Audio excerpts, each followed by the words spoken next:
नमस्कार दोस्तों, GS feed में आप सभी का स्वागत है। अगर आप किसी भी वनडे एग्जाम की तैयारी कर रहे हैं तो जीएस आपके सिलेक्शन में बहुत बड़ा रोल निभाता है। इसलिए हम आपको इस वीडियो में 40 इम्पोर्टेंट जीएस क्वेश्चन को लाए हैं जो आपके एग्जाम प्रिपरेशन को नेक्स्ट लेवल तक ले जाएगा। तो चलिए दोस्तों, बिना समय गंवाए प्रैक्टिस सेट 13 को कवर करते हैं और अपनी तैयारी को मजबूती बनाते हैं। क्वेश्चन नंबर 1 कह रहा है कि काला सागर किस देश के दक्षिण में स्थित है? ऑप्शन ए रूस के, ऑप्शन बी फ्रांस के, ऑप्शन सी भारत के, ऑप्शन डी ब्रिटेन के। तो जो काला सागर है ये रूस के दक्षिण में स्थित है, यानी ऑप्शन ए इस प्रश्न का सही उत्तर होगा। चलिए दोस्तों, अब हम क्वेश्चन नंबर 2 की तरफ बढ़ते हैं। क्वेश्चन नंबर 2 कह रहा है सहारा मरुस्थल कहाँ स्थित है? ऑप्शन ए यूरोप में, ऑप्शन बी एशिया में, ऑप्शन सी अंटार्कटिका में, ऑप्शन डी उत्तरी अमेरिका में। तो जो सहारा मरुस्थल है यह उत्तरी अफ्रीका में स्थित है, यानी ऑप्शन डी इस प्रश्न का सही उत्तर होगा।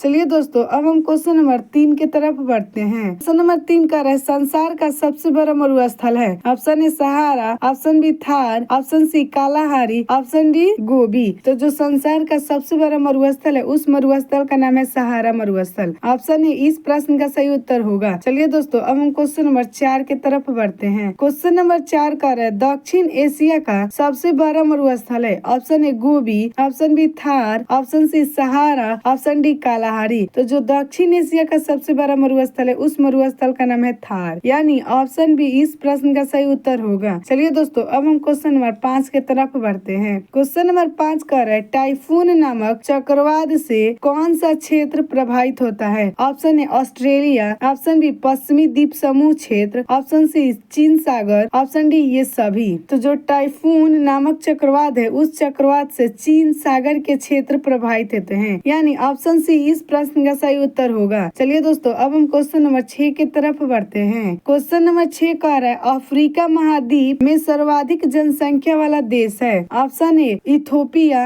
ऑप्शन बी दक्षिण Africa, option C Nigeria, option D मिस्र। अफ्रीका महाद्वीप है, उस महाद्वीप में जो सबसे ज्यादा जनसंख्या वाला देश है उस देश का नाम है नाइजीरिया, यानी ऑप्शन सी इस प्रश्न का सही उत्तर होगा। चलिए दोस्तों, अब हम क्वेश्चन नंबर 7 की तरफ बढ़ते हैं। क्वेश्चन नंबर 7 का है जनसंख्या का सबसे कम भार कहाँ पाया जाता है? ऑप्शन ए एशिया में, ऑप्शन बी ओशनिया में, ऑप्शन सी अफ्रीका में, ऑप्शन डी यूरोप में। तो जो जनसंख्या का सबसे कम भार पाया जाता है वह पाया जाता है ओशनिया में, यानी ऑप्शन बी इस प्रश्न का सही उत्तर होगा। चलिए दोस्तों, अब हम क्वेश्चन नंबर 8 के तरफ बढ़ते हैं। क्वेश्चन नंबर 8 का है जनसंख्या का सर्वाधिक भार कहाँ पाया जाता है? ऑप्शन ए अफ्रीका में, ऑप्शन बी ऑस्ट्रेलिया में, ऑप्शन सी यूरोप में, ऑप्शन डी एशिया में। तो जो जनसंख्या का सबसे अधिक भार पाया जाता है वह पाया जाता है एशिया में, यानी ऑप्शन डी इस प्रश्न का सही उत्तर होगा। चलिए दोस्तों, अब हम क्वेश्चन नंबर 9 की तरफ बढ़ते हैं। क्वेश्चन नंबर 9 कह रहा है एशिया महाद्वीप में विश्व की कितनी प्रतिशत जनसंख्या का निवास करता है? Option A 40%, option B 45%, option C 55%, option D 60%। तो जो विश्व का जनसंख्या है उस जनसंख्या का 55% जनसंख्या एशिया महाद्वीप में निवास करता है, यानी ऑप्शन सी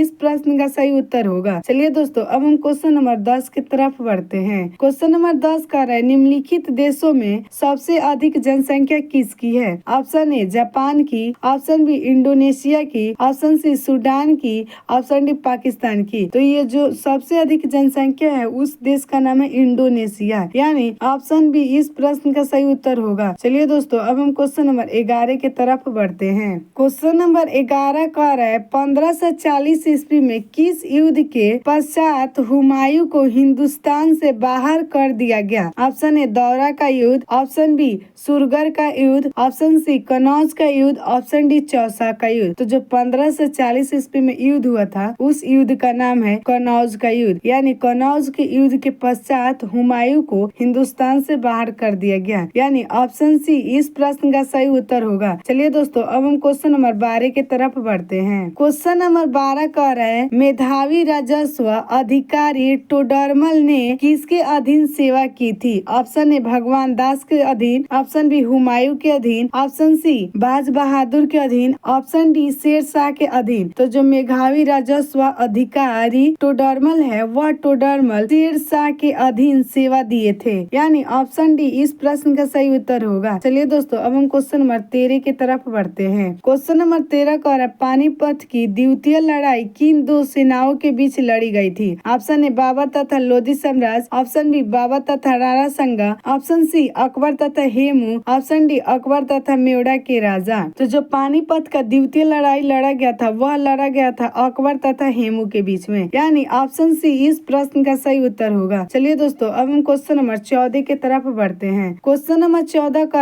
अकबरनामा किसने लिखा था? Option A Akbar, option B Birbal, option C Abdul Fazal, option D Bhagwan Das. तो जो अकबर नामक बुक लिखे थे वह लिखे थे अब्दुल फजल, यानी ऑप्शन सी इस प्रश्न का सही उत्तर होगा। चलिए दोस्तों अब हम क्वेश्चन नंबर 15 की तरफ बढ़ते हैं। क्वेश्चन नंबर 15 कह रहा है कौन यंग इंडिया और हरिजन का संपादक थे? Option A Nehru, option B Ambedkar, option C Mahatma Gandhi, option D Subhash Chandra Bose. तो जो ये यंग इंडिया है और हरिजन है यह महात्मा गांधी के बुक है, यानी ऑप्शन सी इस प्रश्न का सही उत्तर होगा। चलिए दोस्तों अब हम क्वेश्चन नंबर 16 की तरफ बढ़ते हैं। क्वेश्चन नंबर 16 कह रहा है रविंद्रनाथ टैगोर की गीतांजलि का संग्रह है? ऑप्शन ए उपन्यास, ऑप्शन बी कविताओं का, ऑप्शन सी छोटे कहानियों का, ऑप्शन डी नाटकों का। तो जो रविंद्रनाथ टैगोर का गीतांजलि है वह कविताओं से संग्रहित है, यानी ऑप्शन बी इस प्रश्न का सही उत्तर होगा। चलिए दोस्तों अब हम क्वेश्चन नंबर 17 के तरफ बढ़ते हैं। क्वेश्चन नंबर 17 कह रहा है निम्नलिखित में से किसने गदर पार्टी की स्थापना की थी? ऑप्शन ए अम्बेडकर ने, ऑप्शन बी भगत सिंह ने, ऑप्शन सी लाला हृदयालाल ने, ऑप्शन डी चंद्रशेखर आजाद ने। तो जो गदर पार्टी का स्थापना किए थे वह किए थे लाला हृदयालाल, यानी ऑप्शन सी इस प्रश्न का सही उत्तर होगा। चलिए दोस्तों अब हम क्वेश्चन नंबर 18 के तरफ बढ़ते हैं। क्वेश्चन नंबर 18 का है मंगल पांडे ने 1857 के विद्रोह की पहली गोली चलाई थी? ऑप्शन ई बैरकपुर में, ऑप्शन बी मेरठ में, ऑप्शन सी कानपुर में, ऑप्शन डी झांसी में। तो जो मंगल पांडे थे वह 1857 की जो पहली लड़ाई हुआ था उसमें पहली गोली चलाए थे, वह गोली चलाए थे बैरकपुर में, यानी ऑप्शन ए इस प्रश्न का सही उत्तर होगा। चलिए दोस्तों अब हम क्वेश्चन नंबर 19 की तरफ बढ़ते हैं। क्वेश्चन नंबर 19 का 1857 का विद्रोह किसने शुरू किया था? ऑप्शन ए सिपाहियों ने, ऑप्शन बी जमींदारों ने, ऑप्शन सी किसानों ने, ऑप्शन डी बगान कामगारों ने। तो जो 1857 का विद्रोह है वह सिपाहियों ने चालू किया था, यानी ऑप्शन ए इस प्रश्न का सही उत्तर होगा। चलिए दोस्तों अब हम क्वेश्चन नंबर 20 के तरफ बढ़ते हैं। क्वेश्चन नंबर 20 का किस गवर्नर जनरल ने भारत में सती प्रथा का अंत किया? Option A Lord Canning, option B Lord William Bentinck, option C Lord Ripon, option D Lord Dalhousie. तो जो भारत में सती प्रथा को अंत उस गवर्नर का नाम था लॉर्ड विलियम बेंटिन, यानी ऑप्शन सी इस प्रश्न का सही उत्तर होगा। चलिए दोस्तों अब हम क्वेश्चन नंबर 21 के तरफ बढ़ते हैं। क्वेश्चन नंबर 21 कह रहा है कर्मा आदिवासी नृत्य शैली का संबंध निम्नलिखित में से किस राज्य से है? Option A Chhattisgarh, option B Goa, option C Kerala, option D Karnataka. तो जो कर्मा आदिवासी नृत्य शैली है यह छत्तीसगढ़ से संबंधित है, यानी ऑप्शन ए इस प्रश्न का सही उत्तर होगा। चलिए दोस्तों अब हम क्वेश्चन नंबर 22 के तरफ बढ़ते हैं। क्वेश्चन नंबर 22 कह रहा है लाहो किस राज्य की नृत्य शैली है? ऑप्शन ए मणिपुर की, ऑप्शन बी सिक्किम की, ऑप्शन सी मेघालय की, ऑप्शन डी केरल की। तो जो लाहो नृत्य है यह नृत्य शैली मेघालय से संबंधित है, यानी ऑप्शन सी इस प्रश्न का सही उत्तर होगा। चलिए दोस्तों अब हम क्वेश्चन नंबर 23 के तरफ बढ़ते हैं। क्वेश्चन नंबर 23 कह रहा है दौल उत्सव मुख्यतः निम्नलिखित में से किस राज्य में मनाया जाता है? ऑप्शन ए बिहार में, ऑप्शन बी असम में, ऑप्शन सी छत्तीसगढ़ में, ऑप्शन डी महाराष्ट्र में। तो जो दौल उत्सव मुख्य रूप से मनाया जाता है असम में, यानी ऑप्शन बी इस प्रश्न का सही उत्तर होगा। चलिए दोस्तों अब हम क्वेश्चन नंबर 24 की तरफ बढ़ते हैं। क्वेश्चन नंबर 24 कह रहे विश्व का सबसे बड़ा ऊंट मेला निम्नलिखित में से किस शहर में आयोजित किया जाता है? ऑप्शन ए बीकानेर में, ऑप्शन बी पुष्कर में, ऑप्शन सी बाड़मेर में, ऑप्शन डी उदयपुर में। तो जो विश्व का सबसे बड़ा ऊंटों का मेला है वह आयोजित किया जाता है पुष्कर शहर में, यानी ऑप्शन बी इस प्रश्न का सही उत्तर होगा। चलिए दोस्तों अब हम क्वेश्चन नंबर 25 के तरफ बढ़ते हैं। क्वेश्चन नंबर 25 का है कुंभ मेला और संगम किस राज्य में स्थित है? Option A Meghalaya, option B Uttar Pradesh, option C Manipur, option D Sikkim. तो जो कुंभ मेला और संगम है यह उत्तर प्रदेश में स्थित है, यानी ऑप्शन बी इस प्रश्न का सही उत्तर होगा। चलिए दोस्तों अब हम क्वेश्चन नंबर 26 के तरफ बढ़ते हैं। क्वेश्चन क्वेश्चन नंबर 26 का अंतर्राष्ट्रीय वृद्धजन दिवस 2021 में कब मनाया गया था? ऑप्शन ए 1 अक्टूबर को,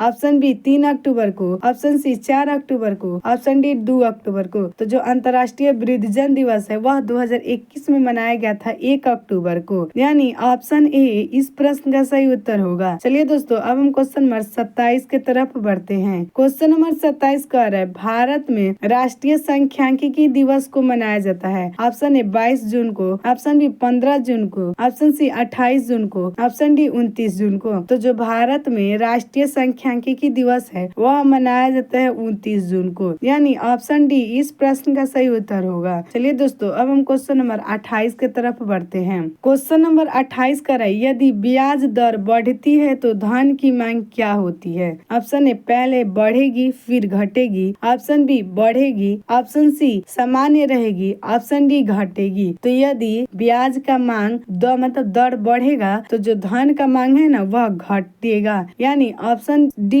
इस प्रश्न का सही उत्तर होगा। चलिए दोस्तों, अब हम क्वेश्चन नंबर 29 के तरफ बढ़ते हैं। क्वेश्चन नंबर 29 कह रहे किस देश में सर्वप्रथम शून्य आधारित बजट पेश किया गया था? ऑप्शन ए भारत में, ऑप्शन बी जर्मनी में, ऑप्शन सी यूएसए में, ऑप्शन डी यूके में। जो सर्वप्रथम शून्य बजट पेश किया गया था वह किया गया था यूएसए में, यानी ऑप्शन सी इस प्रश्न का सही उत्तर होगा। चलिए दोस्तों, अब हम क्वेश्चन नंबर 30 के तरफ बढ़ते हैं। क्वेश्चन नंबर 30 कह रहे स्वच्छ भारत मिशन का संबंध किस सार्वजनिक हस्ती से है? ऑप्शन ए महात्मा गांधी से, ऑप्शन बी जवाहरलाल नेहरू से, ऑप्शन सी वल्लभ भाई पटेल से, ऑप्शन डी लाल बहादुर शास्त्री से। तो जो स्वच्छ भारत मिशन है यह महात्मा गांधी से संबंधित है, यानी ऑप्शन ए इस प्रश्न का सही उत्तर होगा। दोस्तों, अगर आप मेरे वीडियो को अभी तक देख रहे हैं तो वीडियो को एक लाइक करके चैनल को सब्सक्राइब कर दे। चलिए दोस्तों, अब हम क्वेश्चन नंबर 31 के तरफ बढ़ते हैं। क्वेश्चन नंबर 31 का है नागरिकता प्राप्त करने व खोने के विषय में विस्तृत से चर्चा की गई है। ऑप्शन ए 1955 के नागरिकता कानून में, ऑप्शन बी संविधान की प्रथम अनुसूची में, ऑप्शन सी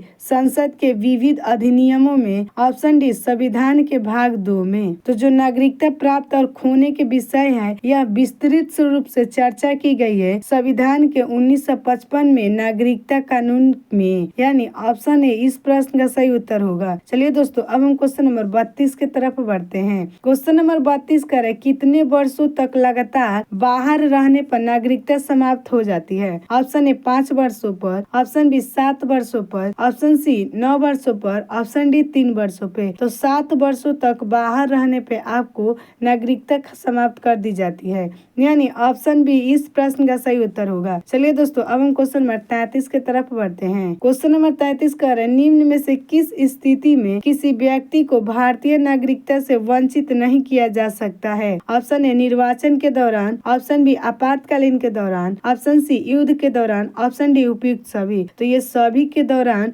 नागरिकता को खत्म नहीं किया जाता है, यानी ऑप्शन डी इस प्रश्न का सही उत्तर होगा। चलिए दोस्तों, अब हम क्वेश्चन नंबर 34 की तरफ बढ़ते हैं। क्वेश्चन नंबर 34 कर मौलिक अधिकारों का निलंबन कौन कर सकता है? ऑप्शन ए संसद, ऑप्शन बी राष्ट्रपति, ऑप्शन सी सर्वोच्च न्यायालय, ऑप्शन डी प्रधानमंत्री। तो जो मौलिक अधिकारों को निलंबन है यह राष्ट्रपति कर सकते हैं, यानी ऑप्शन बी इस प्रश्न का सही उत्तर होगा। चलिए दोस्तों, अब हम क्वेश्चन नंबर 35 के तरफ बढ़ते हैं। क्वेश्चन नंबर 35 कर भारतीय संविधान के निम्नलिखित अनुच्छेदों में से कौन सा अनुच्छेद विधान सभा पर पूर्ण नियंत्रण लगाता है? अनुच्छेद 16, ऑप्शन बी अनुच्छेद 17, ऑप्शन सी अनुच्छेद 14, ऑप्शन डी अनुच्छेद 15। तो जो अनुच्छेद 14 है यह भारतीय संविधान के विधानसभा पर पूर्ण नियंत्रण लगाता है, यानी ऑप्शन सी इस प्रश्न का सही उत्तर होगा। चलिए दोस्तों, अब हम क्वेश्चन नंबर 36 की तरफ बढ़ते हैं। क्वेश्चन नंबर 36 का है शराबबंदी संविधान की किस धारा